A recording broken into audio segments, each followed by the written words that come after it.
Parmi les apparitions célèbres de la Vierge, celles dont on parle peut-être le plus actuellement, ce sont celles de Fatima.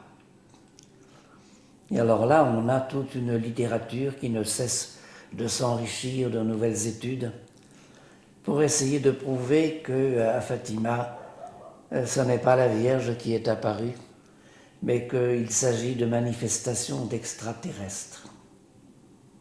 Je connais même des gens qui sont des chrétiens convaincus, pratiquants catholiques et acceptant, croyant à quantité d'autres apparitions de la Vierge, et qui pourtant pour Fatima font une exception, en disant les autres apparitions reconnues par l'Église, oui, mais pas celle-là. Celle-là, elle ne vient certainement pas de Dieu et de la Vierge, il s'agit sûrement d'un phénomène d'extraterrestre. Alors ils vont développer quantité d'arguments en faisant des comparaisons avec d'autres manifestations qui sont cette fois vraiment des manifestations d'extraterrestres, car il y en a. Je crois aussi à l'existence des extraterrestres.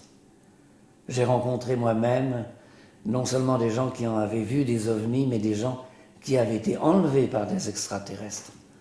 Et des gens qui n'étaient pas stupides, qui n'étaient pas des gens naïfs, prêts à croire n'importe quoi. Je rappelle notamment, je pense à une femme finlandaise qui était une maîtresse femme solide qui avait été responsable des hôpitaux de Laponie pendant une dizaine d'années. Il faut quand même avoir une certaine compétence et une certaine carrure pour supporter ces dangers, ce froid, ces conditions épouvantables. Et elle avait trouvé le moyen, pendant une période de vacances, de faire de la médecine tropicale pour pouvoir s'occuper de boat people. Vous voyez tout de même le genre de personnes. Bon.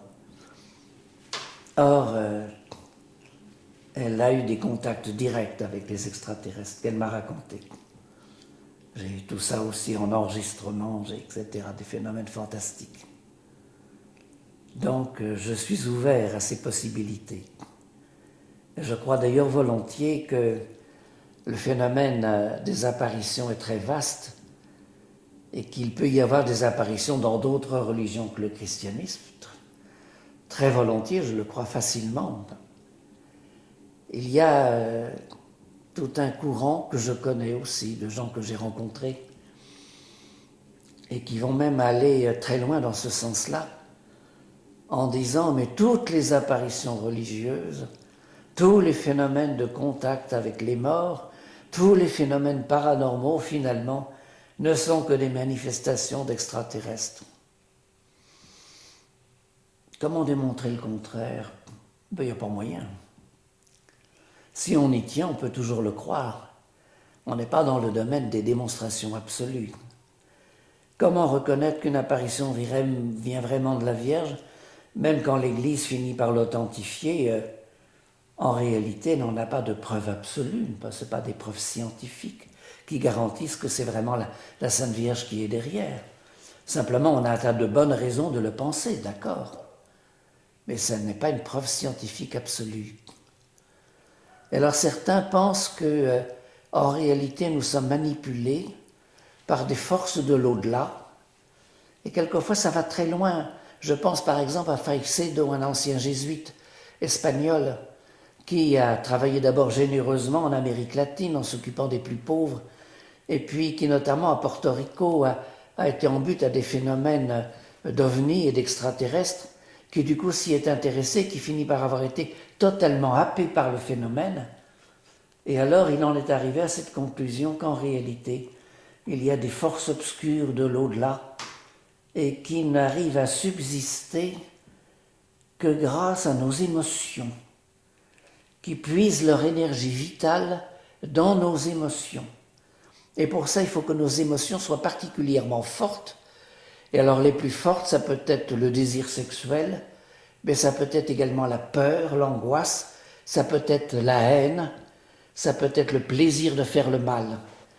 Et alors ce seraient eux qui se seraient manifestés en différentes contrées et à différentes époques, et qui seraient ainsi à l'origine de toutes les religions, en se manifestant comme Osiris, comme Isis, ou comme les dieux aztèques ou comme les dieux de l'Inde, Krishna, etc. Enfin, tout ce que vous voudrez au Japon, n'importe quoi, partout, y compris bien entendu Jésus-Christ, la Sainte Vierge, ce seraient eux qui seraient dernières et qui, par ces différentes religions, les diversités des langues, provoqueraient les guerres et qui seraient ravis parce qu'ainsi, par l'angoisse et par la haine, ils arriveraient à se nourrir de nos émotions.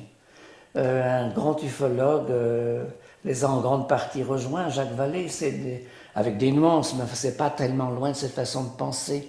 Quelqu'un comme Jean Sider également est assez proche de cette façon de voir, même s'il y a des nuances avec lui, il évolue d'un livre à l'autre, d'un article à l'autre. Bon. Mais il y a tout un courant qui va dans ce sens-là. Alors, je l'ai dit, je l'ai écrit par ailleurs, je crois aux forces du mal. Je crois qu'effectivement, elles peuvent semer le trouble, qu'elles peuvent également susciter la haine entre les hommes.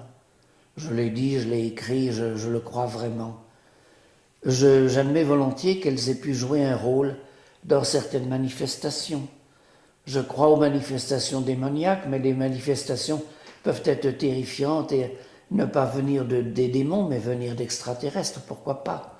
Et les manifestations pseudo-angéliques peuvent venir d'extraterrestres et peut-être de fausses apparitions de la Vierge. Dans les études de Joachim Boufflet, il montre que pour une apparition qui semble bien authentique, il y en a environ une dizaine qui ne le sont pas.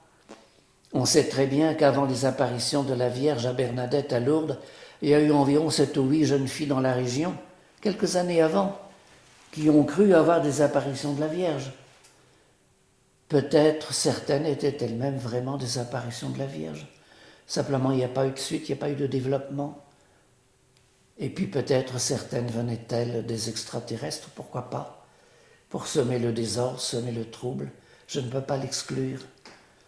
Il y a quantité de phénomènes que quelquefois on arrive un petit peu à capter à travers certaines photos paranormales, de quantité de choses que l'on ne voit pas avec nos yeux, et puis voilà que sur la pellicule cela apparaît.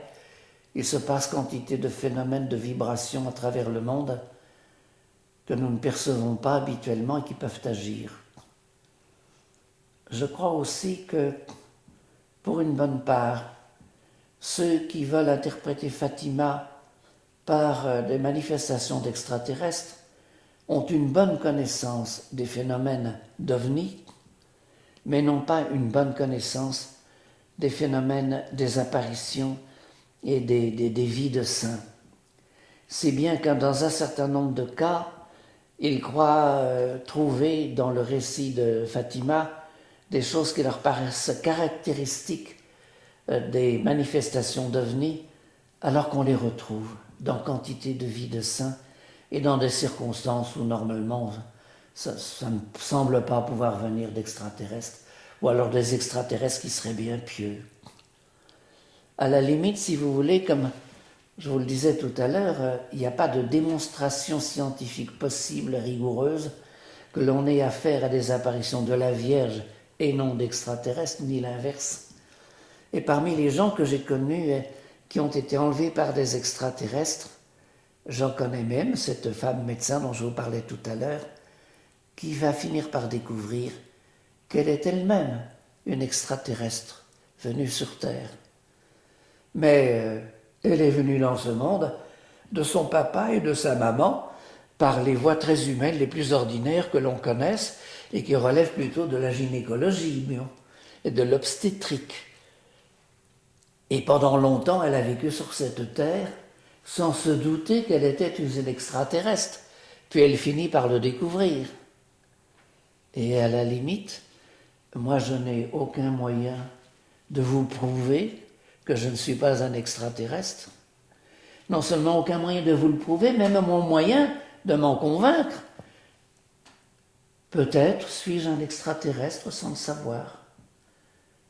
Donc, vous voyez que le problème est complexe, qu'il faut peut-être pas trop vite s'emballer.